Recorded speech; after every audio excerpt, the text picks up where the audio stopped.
Hello and welcome to the class. आज हम discuss करेंगे नॉकआउट माइस के बारे में। नॉकआउट माइस मतलब है कि ऐसा एक माइस मतलब कि रैट है जिसकी बॉडी के अंदर जो जीन है उसको हमको रिमूव करनी है। ठीक है, इस पर्टिकुलर जीन को हमको रिमूव करनी है। तो ये चीज़ हम क्यों करेंगे? क्योंकि हमारे बॉडी के अंदर जो जीन होता है वो कोई स्पेसिफिक मान लीजिए ये डीएनए है, डीएनए की इस पर्टिकुलर जीन है। ठीक है, इस डीएनए डीएनए से आरएनए बनेगा, आरएनए से प्रोटीन बनेगा। ये जो प्रोटीन है कोई ना कोई एक्सप्रेशन कर रहा है, कोई कोई ना कोई फिनोटाइप कैरेक्टरिस्टिक्स को कैरी कर रहा है। जैसे कि आपकी हाइट क्या होगा, उस डीएनए के अंदर जो जीन है वही उसके ऊपर से होता है।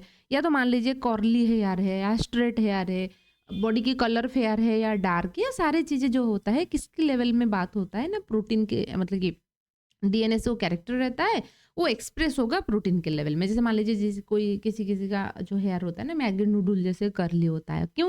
क्योंकि मान लीजिए यहाँ पे एक ऐसा सीक्वेंसेस रहा है इस जीन का, यानी से आरएनए आरएनए से प्रोटीन बनेगा। यहाँ पर मान लीजिए ऐसा एक मतलब कि अमीनो एसिड्स की सीक्वेंसेस बन रहा है जहाँ पर मेथियोनिन सिस्टीन मेथियोनिन सिस्टीन ऐसे रहा है, सल्फर कंटेनिंग अमीनो एसिड, जिस वजह से आपस में वो डाइसल्फाइड बॉन्ड बनाएंगे तो हेयर जो है कर्ली हो जाएगा। समझ रहे हो ना? जितना ज़्यादा सल्फर कंटेनिंग अमीनो एसिड उतना ज़्यादा मैगी नूडल, ठीक है ना? तो इसलिए क्या है, आपको कैसे पता लगेगा कि हाँ, क्रोमोसोम मान लीजिए क्रोमोसोम एक माइस है, उनके क्रोमोसोम नंबर 1 में उनके पी आर्म है या क्यू आर्म है, कोई पर्टिकुलर इस पर्टिकुलर जीन की क्या फंक्शन है? ये चीज़ हम कैसे पता लगाएँगे?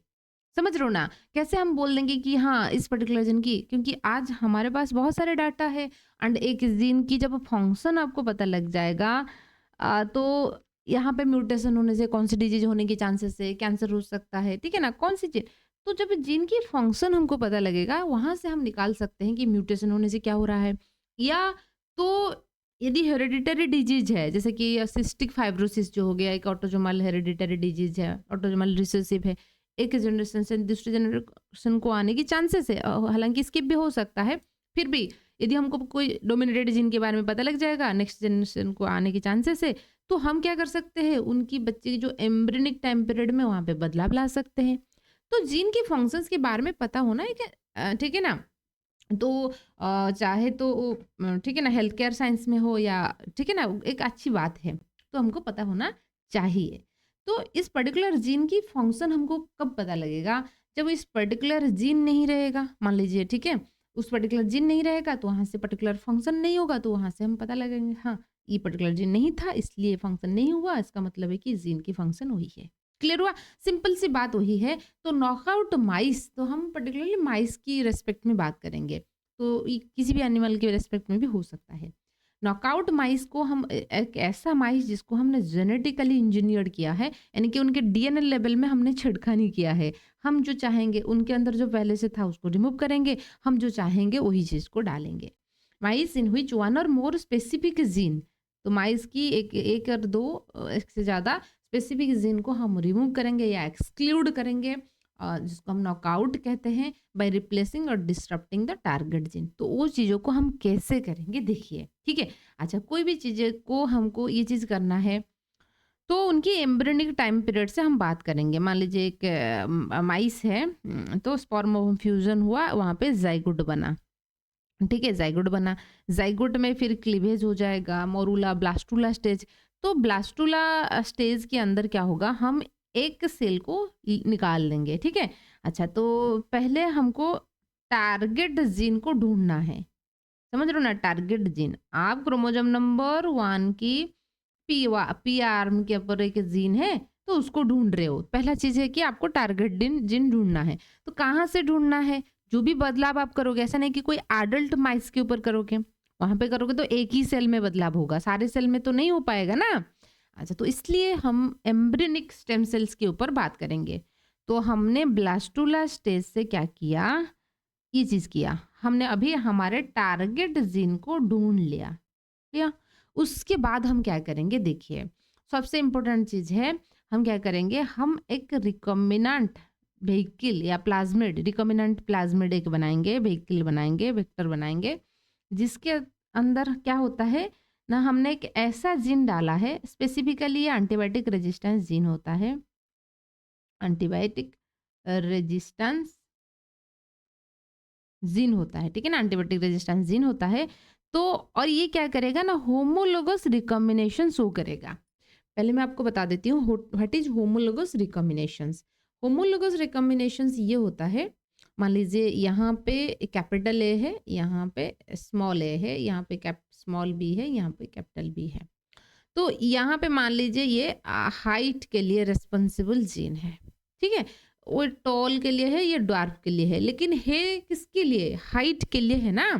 अच्छा, तो जब इस तरीके से कोई होमोलोगस चीजें मिल जाएगा, मान लीजिए यहाँ पर स्मॉल ए है, होमोलोगस चीजें मिल जाएगा। होमोलोगस समझ लो ना, कैपिटल स्मॉल ए से हम ऐसा नहीं बोलेंगे हाइट वाला जीन एक ही एरिया में है, ठीक है, या तो बॉडी कलर वाला जीन एक ही पॉइंट में है। तो ऐसा हो सकता है, एक फादर है जो कि कैपिटल ए वाला इस तरीके से फादर था, तो यहाँ पे एक्सचेंज होने के चांसेस है।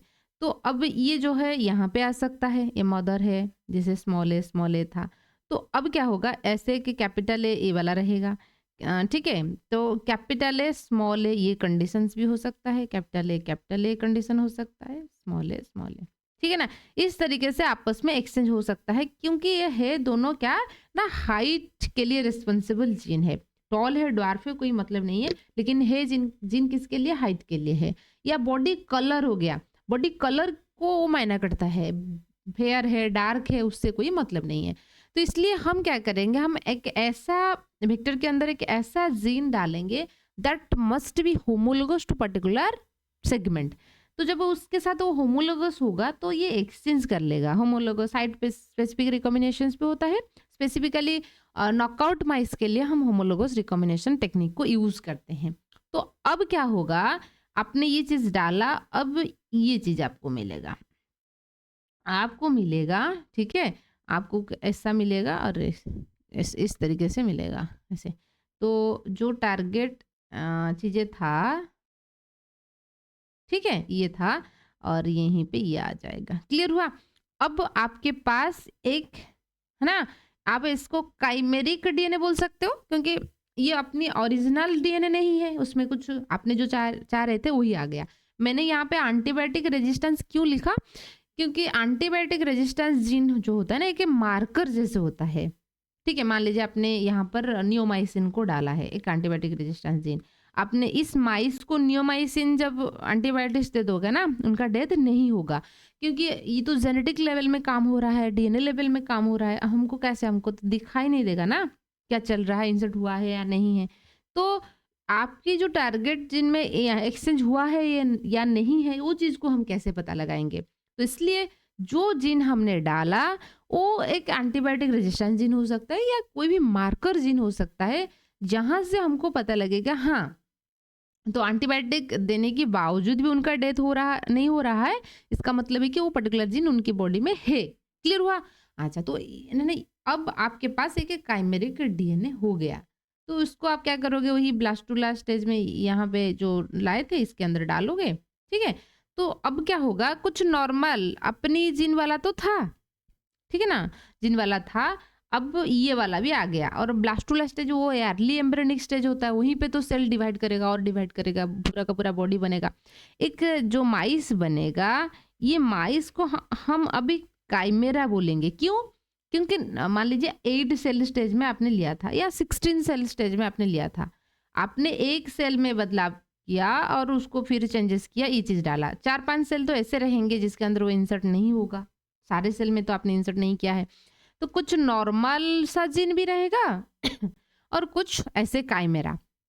ये चीज़ों को लेके हम एक फोस्टर मदर यानी कि एक सरोगेट मदर के अंदर देखिए यहाँ पे, तो आपने क्या किया, मैंने जैसे आपको बताई थी कि टारगेट डीएनए ढूंढने के लिए ब्लास्टोला स्टेज, यहाँ पे आपने ये आपकी वेक्टर है, ठीक है ना, आपने प्लाज्मिड जो बनाया है वेक्टर है। यहाँ पे देखिए नियोमाइसिन रेजिस्टेंस जीन है, ठीक है, आपको सो हो रहा है, और थोड़ा जूम कर लेंगे, ठीक है, ये नियोमाइसिन रेजिस्टेंस जीन है। तो आपने क्या किया, इसको यहाँ पे एक सेल के अंदर ये इंट्रोड्यूस हुआ, तो फिर उसको हम ब्लास्टोला स्टेज में अगेन डाल देंगे, ये ग्रो करेगा, बहुत सारे मिल गया, तो इसको हम ब्लास्टोला स्टेज में अंदर डालेंगे, ठीक है ना। इसके ये सारे रेड रेड हो गया। तो अब क्या करेंगे, अब इसको हम लेके माउस के अंदर डालेंगे, ठीक है, इसको लेके हम माउस के अंदर डालेंगे।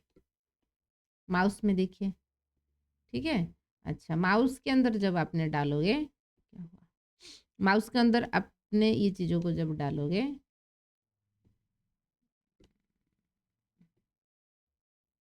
देखिए माउस के अंदर आपने डाला, ये फोस्टर मतलब सरोगेट मदर है, ठीक है ना। डालने के बाद एक काइमेरा माउस बनेगा, एक नॉर्मल सा सारे जीन रहेगा, साथ ही साथ आपने जो जीन इंट्रोड्यूस किए थे वो चीज़ रहेगा। मान लीजिए बॉडी कलर की है तो उनका ये जो नॉर्मल माउस है वो सारे ब्लैक कलर बॉडी या ग्रे कलर बॉडी के लिए रिस्पॉन्सिबल था। यहाँ पर ग्रे प्लस वाइट हो रहा है, आप ऐसे बॉडी कलर ऐसे मान के भी चल सकते हो। तो फिर हमने क्या किया, फिर जब आपने क्या करोगे इसको फिर रिकॉम्बिनेशन मतलब कि ये दोनों आपस में ब्रीडिंग करेंगे तो आपको ये पूरा का पूरा नॉकआउट माइस मिल जाएगा। समझ में आया ना, बॉडी कलर एकदम आल्बिनो हो जाएगा, एकदम व्हाइट हो जाएगा, ठीक है। अच्छा, तो इसको हम बोलते हैं नॉकआउट। इस पर्टिकुलर माइस के अंदर वो जीन नहीं है, अभी प्रेजेंट नहीं है, क्योंकि आपने इनिशियली ऐसे ऐसे स्टेप में जाओगे, आप बोलोगे पूरा का पूरा ब्लास्टोला स्टेज की सारे जीन को सेल को हम हटा देंगे, हमारे मनचाहे सेल को इंट्रोड्यूस करेंगे, ऐसा नहीं हो पाएगा। क्यों? क्योंकि उनकी जो फैक्टर्स वगैरह होता है ना कोई भी चीज़ों को करने के लिए, वो वहीं पे होता है, ठीक है। अच्छा, तो क्लियर हुआ आपको चीज़ें। सो नॉकआउट माइस क्या होता है, जेनेटिकली इंजीनियर्ड एक ऐसा माइस होता है जिसके अंदर एक पर्टिकुलर जीन नहीं है, बस इतना समझिए। तो पर्टिकुलर जीन को हम कैसे स्टेप्स हम समझेंगे, क्या क्या चीज़ें आपको करनी है। पहला स्टेप्स होता है जीन टारगेटिंग। आपको कौन सी जीन को डिलीट करनी है, मतलब रिमूव करनी है। टारगेट किया, अपने एम्ब्रियोनिक स्टेम सेल से वो चीज़ों को उठाओगे, ठीक है ना, डिस्टर्ब। फिर उसके बाद आपने मार्कर को सिलेक्ट करनी है, क्योंकि ऐसा मार्कर आपको ढूंढना है जो उस पर्टिकुलर एरिया में जाके होमोलोगस हो सके इस पर्टिकुलर सेक्शन के साथ, जिस वजह से क्या होगा, होमोलोगस होने की वजह से वो इंसर्ट हो जाएगा। Introduction of into the blastocyst, तो ब्लास्टोसिस्ट के अंदर फिर हमने आपकी जब ये काइमेरा वाला चीज़ें बन जाएगा, आपको फिर ब्लास्टोला के अंदर इंट्रोड्यूस करनी है, ठीक है।